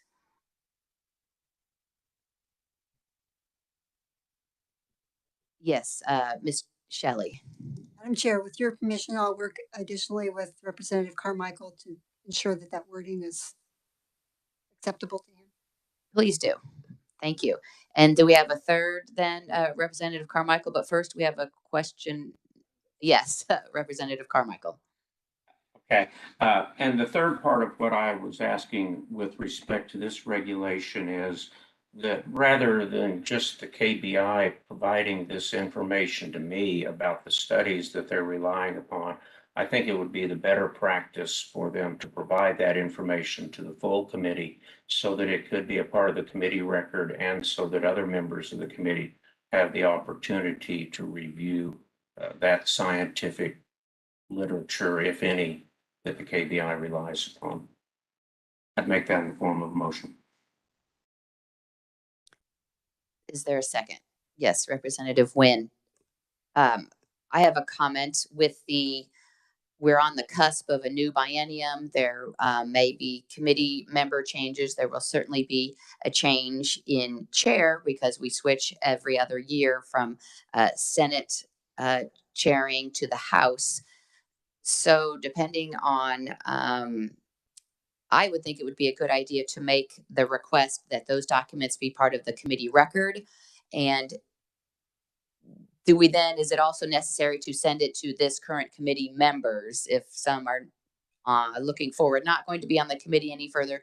If it's going to be paper production, is that an expense that maybe doesn't need to be undertaken? I don't know how thick the studies are, just trying to be efficient here. I think it should be made a part of the committee record, and then whether it's sent to the committee members themselves, those are my thoughts. That Madam Chair, I agree with you. I think that this ought to be provided to the committee secretary, if you will, for purposes of the committee record. And then upon receipt of that information, when it's posted on the website as part of our committee proceedings, if legislative research or the committee secretary would just do all of us the courtesy to let us know that it's been placed and where it's at. That way we all have a chance to read it and review it if we wish. So is that a little bit of an amended motion? If that requires an amendment, yes, that was in fact my original intent, that it be provided to the committee secretary for inclusion in the record of these proceedings, and that the committee staff, as a courtesy, afford members a notification if and when those documents are received and made a part of the record. That way we'll know to read it rather than checking the website every day to see if it's there. Thank you. And do we have a second from Representative Wynn? We do. Yes, thank you.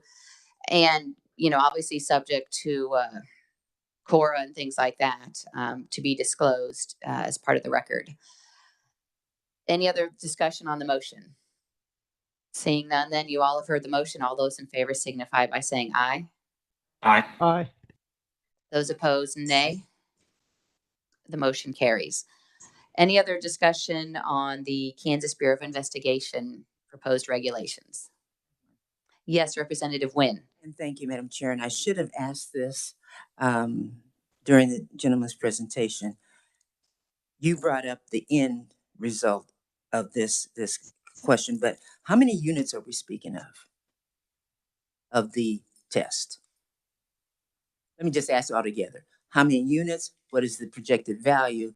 And then the issue is one manufacturer.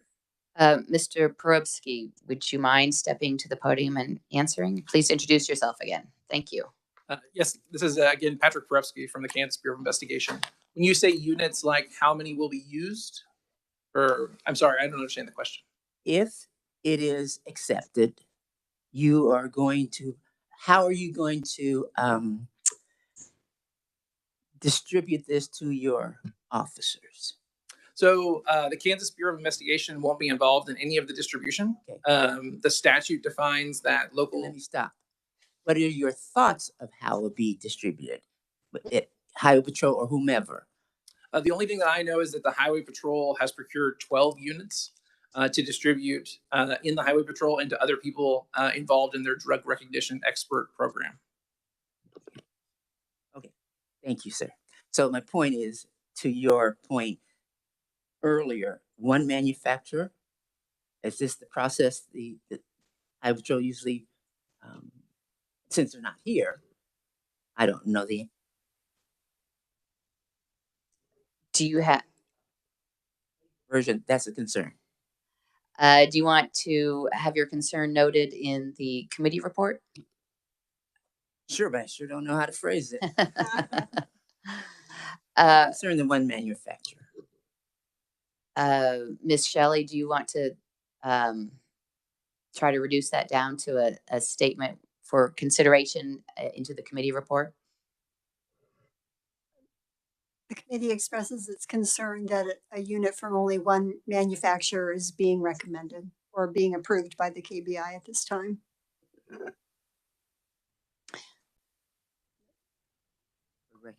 don't remember. Whatever that word is, would be.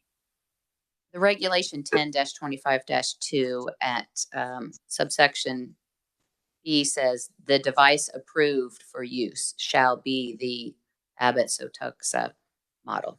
Yes, the statute clarifies that the director has the authority to approve the device.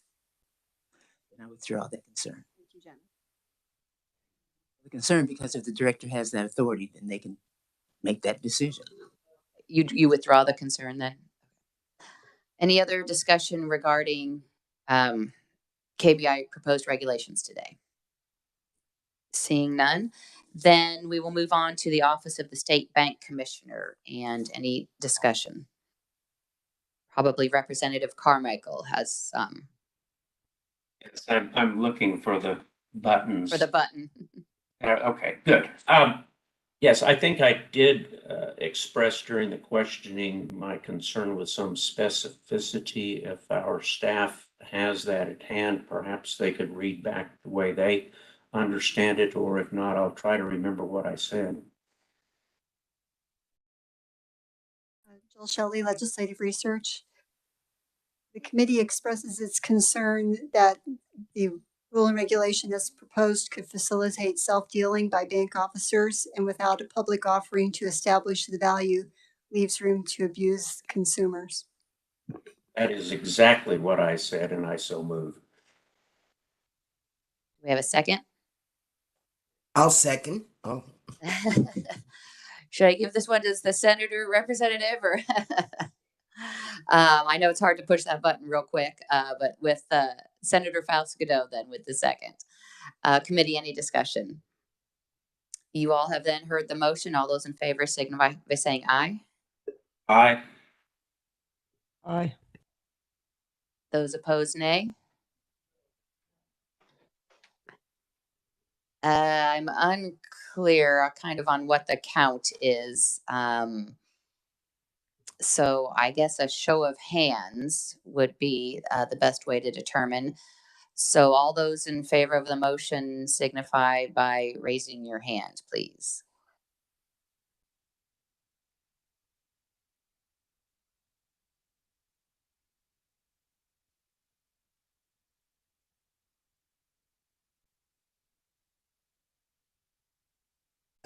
Madam Chair, Senator Faust-Godot, is my hand raised from the virtual I think, view sufficient?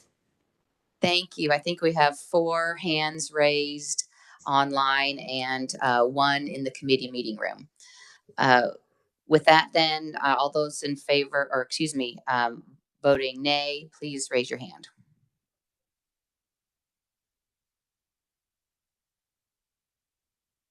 Okay, and then we have 2 on the nose, so the motion carries. 3 on, I didn't see all the hands. So the motion carries. Any other discussion on the state bank commissioner regulation? Seeing none then, that will then conclude our committee discussion and comments on the proposed rules and regulations. And we will then discuss a newly enacted statute this legislative session in 2022. It comes from 2022 HB 2087 regarding a data collection spreadsheet directing our agencies to report to this committee by July 15th of the designated first year that they are to report, and then every 5th year after that. So since we're talking about a statute and a new reporting requirement, could I ask the revisor for a quick statement about it other than how I have described it if there's further needed? Thank you, Madam Chair. Jenna Moyer, Revisor Statutes Office. And I will note that we have distributed a memo that Jesse and I prepared for this meeting relating to specifically Section 1 of this bill, House Bill 2087. And that section of the bill was codified. It'll be in 70 KSA 77440. And this section would require that all rules and regulations adopted by agencies are reviewed every 5 years. And it sets out a schedule for agencies to report and to the Joint Committee related to their existing rules and regulations. And in this report, the agency would be required to include statements for all of their rules and regulations, whether their rules and regulations are necessary for the implementation and administration of state law, or whether they can be revoked. And subsection D of KSA now 77440 prohibits a rule and regulation from being adopted unless it serves an identifiable purpose to support state law and is no broader than necessary to meet such purpose. And House Bill 2087 did a number of other things, including amendments related to review by the Director of Budget, but I did not include them in this memo just for brevity and related to the concern addressed in this meeting, but I'm happy to answer questions about them if there are any. Thank you. And just for brevity, there are 23 agencies that are to report in the first reporting period starting in 2023. Some of them include the State Treasurer, the Kansas Department of Agriculture, State Election Board, Secretary of State, Attorney General, Kansas Human Rights Commission, State Fire Marshal, and Kansas Department of Wildlife and Parks. Just an example of some of the 23. So yes, Senator, questions for the revisor. Senator Tyson. Yes, if we could get an email of the complete list and the years that they'll be rolled in, that would be beneficial to the committee members. It is also in a packet at your desk on the first page, and it was in an email. I would like to have an electronic copy also. Thank you. It was emailed. That's okay. I haven't checked my email this morning, so. Okay, it's in there waiting. Committee questions for the reviser. Yes, Ms. I was Moyer. just going to add additionally, if you just go to our website, you can just look up the statute and that has the entire list. And we have updated them in the last, I don't know, probably month or so. So it should be on our website. So, Madam Chairman, one of the websites that I was checking is not updated for today's meeting. It didn't have the current links. It just had your name listed for all the rules and regs. And Senator Faust Godot with a question. Yes, Madam Chair, thank you so much. Just for clarification, if the staff person could restate the major difference or the distinction of what we're already doing. So state agencies already come before our committee. So if she could just restate the main change within the law. Thank you. Go ahead, Ms. Moyer. Thank you. Thank you, Madam Chair, Senator. So the current process requires for a newly amended or new, I guess, regulation that as part of that public comment process, that the committee is required to hear from those agencies. And this bill would change it to all existing regulations. The agency is required to create a report every 5 years, beginning in 2023, giving an analysis of whether those rules and regulations are necessary or whether or not they can be revoked. Absolutely. Okay, thank you, Madam Chair. Thank you. Other questions for the reviser? Senator Tyson. Thank you, Madam Chairman, and thank you, Jenna. And I know you don't keep this website updated by any means, but I would ask, I found out recently that there is an administrative group that is allowed to write directives, and they do not have to go through the rules and regs process. Could you educate the committee on that, or an email to me personally? I would like to understand what gives them the authority to write directives and avoid the rules and regs process completely. Thank you, Madam Chair. I'll have to follow up with the senator on that because I'm not exactly sure what she's referring to, but I can speak to you after the meeting and be happy to follow up with the committee. That would be good. Thank you. Committee, other questions for the reviser? Representative Carmichael. Yes, Representative Carmichael. Thank you. Just in the form of discussion, I think what the senator is referring to is as directives oftentimes is also described as agency guidance, which does not have the force of law. I know for many years, even going back to when I was on the Human Rights Commission 15 years ago, probably, that process of agency guidance, sometimes it's even in handbooks or the like, that it's of assistance to practitioners, at least in knowing kind of what the agency generally does. But I don't think that guidance or those directives have the force of law, such as what a regulation has. And I think that's the crux of what we're talking about here, if that's of any value to anyone. Thank you. Senator Tyson with a question. Thank you, Madam Chairman. Actually, a response to the representative's comments. This is PVD, and they have written directives in the past that have been executed as the letter of the law. And now they're changing those directives without any legislation or rules and regulations. And I don't know if you're aware of it, but the process for evaluations is under much scrutiny, as it should be. There's discrepancies across the state. And for PVD to take on this authority, I want to know where they have that right to write these directives and implement them, and so that they're followed, such as law. Madam Chair, Representative Carmichael, to continue the discussion, I am not familiar with what goes on at the Division of Property Valuation or Property Valuation Division. And so, if that is the crux of the concern, I'm not in a position to comment on that one way or another. Committee, other questions for the reviser? All right, a proposed report has been put together and distributed to the committee from Kansas Legislative Research Department about data fields for our agencies and others who are reporting to JCAR, to this committee, as they are looking to respond to the new law.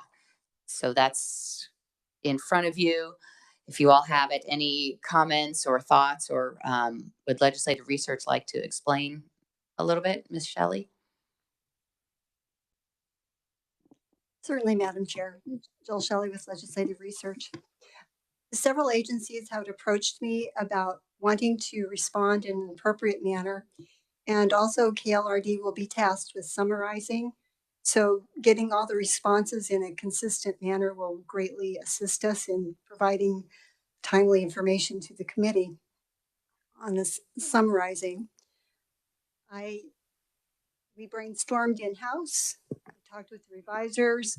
I've talked with several agency people, just in general, draft. It's marked draft for a reason. But my main concern is that it addresses the main areas you would wish us to stand out. You will notice that there is a section in there about ties to federal programs. Federal programs are mentioned multiple times in the rules and regulations law.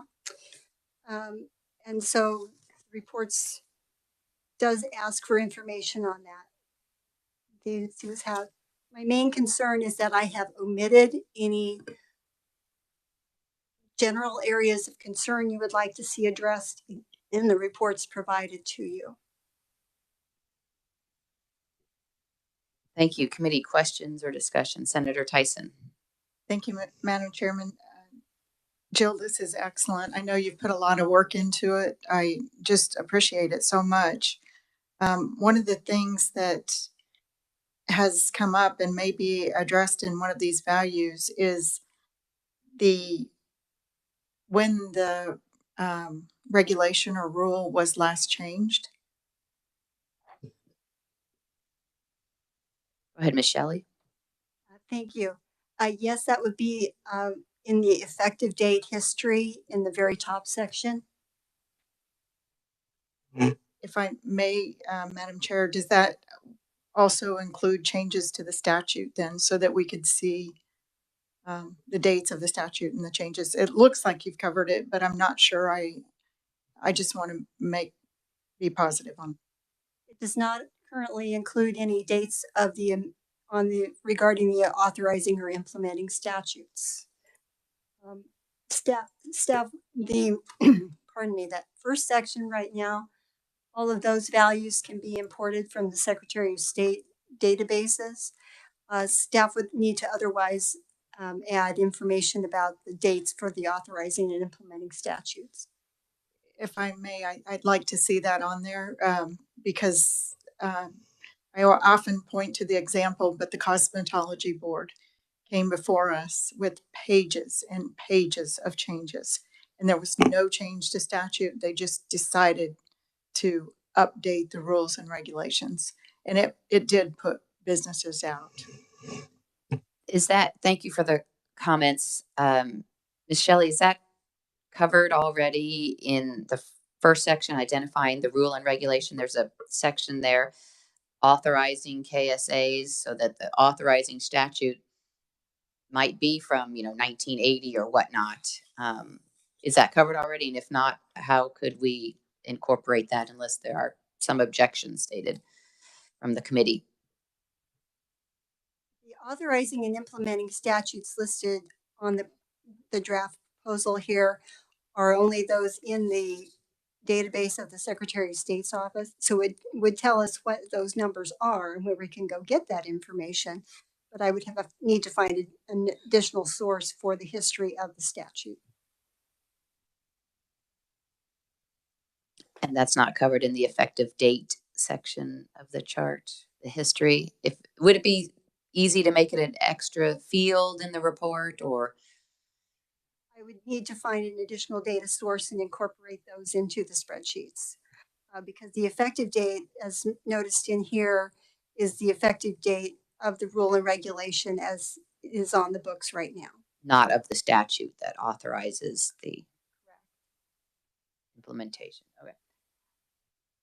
So can we make that another field in the report?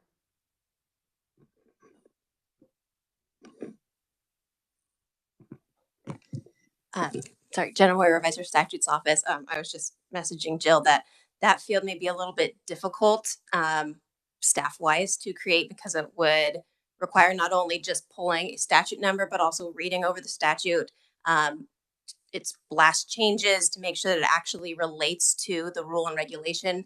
Sometimes the statutes are really long and a change could be completely unrelated to the authority. So if that's something that the committee wants, we can do that. It just, I don't think that there's a way to automatically pull all that information in for every single agency and every single bill that changes one of those statutes. Senator Tyson. Thank you, Madam Chairman. I don't think the burden should lie on staff. I think that should be on the department or agency to fill in that field. But I do feel like the field should be part of the report. We have a motion that we can discuss. Do you want to? We have Representative Carmichael with a comment first. Representative. Thank you. And in the interest of time, let me start out by saying that I really appreciate Ms. Shelley's efforts here. I know she reached out and attempted to visit with me, and unfortunately, we weren't able to get our heads together, as they say. But I really think Ms. Shelley and the staff at KLRD ought to be commended for their efforts here, because I think through what they've done, it will make this a much more streamlined and meaningful process for all of us. I don't have a specific comment regarding the effective date of the authorizing or implementing statute. I mean, a lot of us know how to just simply look that up. And I don't want to impose unnecessary burden on anybody.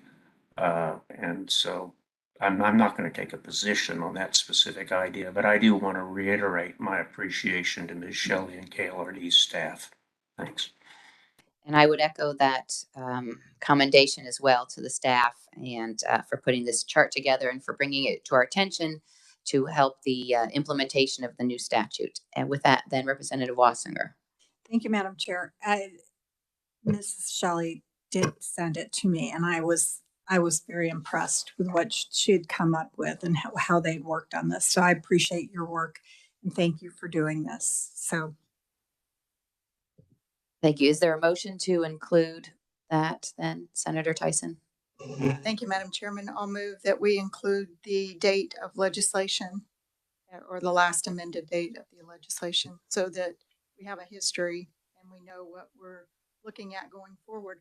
Part of our concern with this committee, and I think we have a rare view over the rest of our colleagues, is that we actually see the overreach from agencies and departments, and that's what this is attempting to address. And so that date would be very important moving forward so that we can increase and, as he said, improve the process. I make my motion. Thank you. Is there a second? Representative Wassinger with the second. Okay. Any further discussion on the motion? Any further discussion on the motion? Hearing none, then you all have heard the motion. All those in favor signify by saying aye. All those opposed, nay. Representative Carmichael would like to pass if that's permitted. It is. Thank you. The motion carries. I'm an aye. And who was that, please? Senator McGinn. Oh, thank you, Senator McGinn. You've been so quiet today. Thank you for that. So the motion carries, and thank you for that addition to the report that we will be receiving from the entities there. Any other discussion on the draft for the report for the agencies to submit pursuant to HB 2087? Seeing none then. You have the draft then. You'll include that. And again, thank you for the effort. I think that will help smooth stream it for KLRD, as well as this committee, as well as the agencies who have the reporting obligation to be transparent about the rules and regulations and provide more feedback to the legislature who enacted the laws. So yes, Ms. Shelley. May I add, Madam Chair, I've been impressed with how keen certain agencies are to get going with this process. That's good to know as well. It will be new in 2023. The report deadline is July 15th to this committee. There will be a new chair. I want to thank the Senate President for the opportunity to chair this committee, the opportunity to work with committee members, and the opportunity to work with our dedicated staff, and for those who have followed along online, as well as the conferees who have taken their time as well to appear and provide testimony, to answer our questions and to answer the follow-up as well. And I'm saying my thank yous and appreciations because our next scheduled meeting of this committee, we don't have one yet, but it's likely to be forecasted in February. That is the after the start of the new biennium, and wish the legislature success in the new biennium. And I think we have a couple of comments before we adjourn from Representative Wassinger. Then I think Senator Faust-Godot online had something to say as well. And Representative Carmichael as well. And wouldn't forget Representative Carmichael too.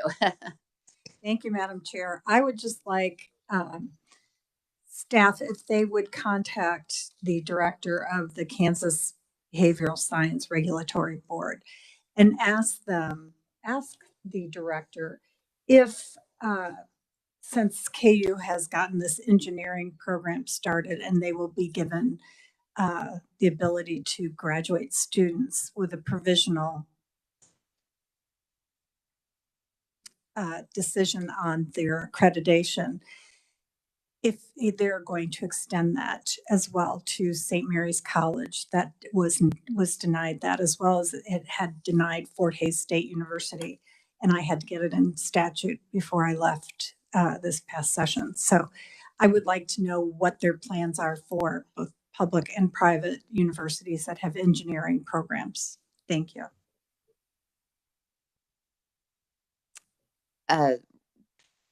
Senator Faust-Godot. Madam Chair, for the record, I'd like to say I appreciate your chairmanship, and I just want to say happy holidays to everyone. Thank you. Thank you. Yes, and happy holidays and Merry Christmas and Happy New Year to everyone as well. And Representative Carmichael.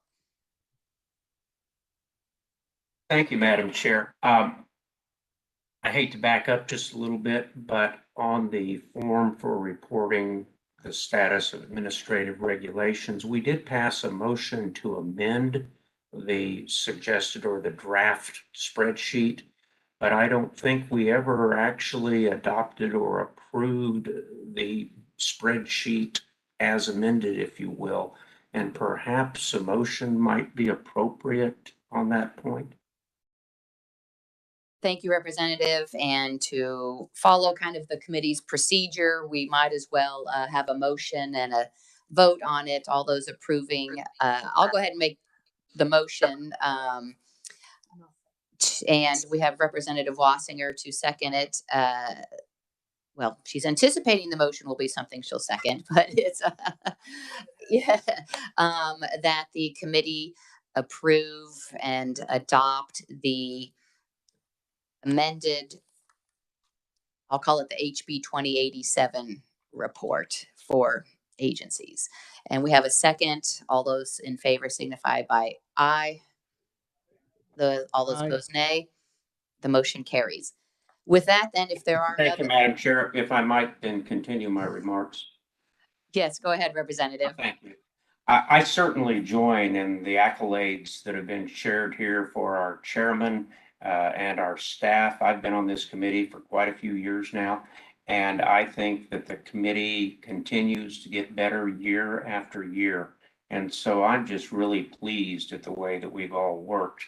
and work together. However, with respect to the request, I believe it was of Senator Tyson, I don't think that that was in the form of a committee request, and certainly any member is entitled to ask legislative research to make inquiries on their behalf.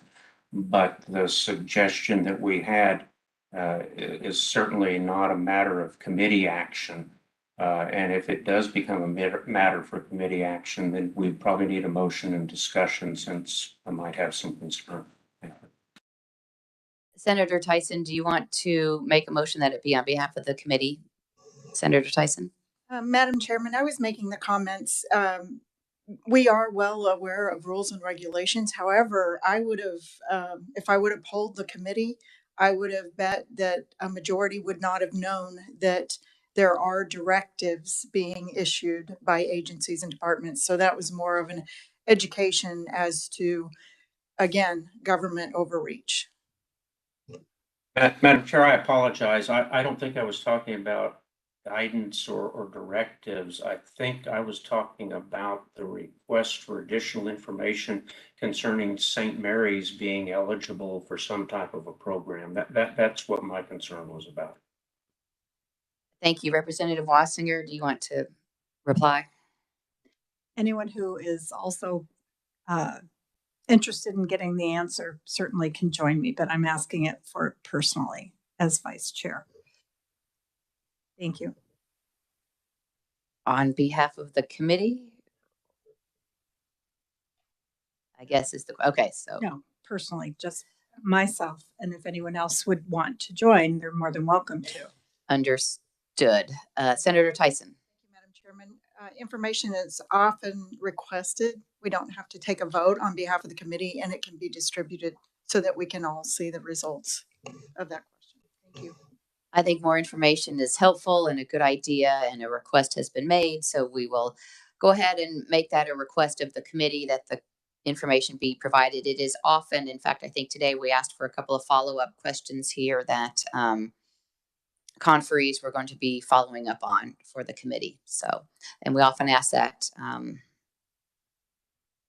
while we're here in committee. Any other comments or questions? Yes, Senator Tyson. Thank you, Madam Chairman. I would think Wildlife and Parks did, or Jill, the information on the deer tag licenses. It's very helpful, very beneficial. The follow-up information. I just want to thank you, Madam Chairman, Vice Chairman, and all of the staff. I know this committee, my husband calls it the do nothing committee because we don't have a lot of teeth, but this committee works harder than most committees. We cover more topics and more issues. So thank you for all your work. Again, thank the committee. Thank you for the comments. Thank the committee for the consistent, diligent work that the committee puts into this effort, and it impacts Kansans in a huge way across the board in many aspects of daily life. So it's an important committee. Honored to have worked with you all on this committee and in other regards as well. So thank you for your work. Thank you for your attention. And I think the committee is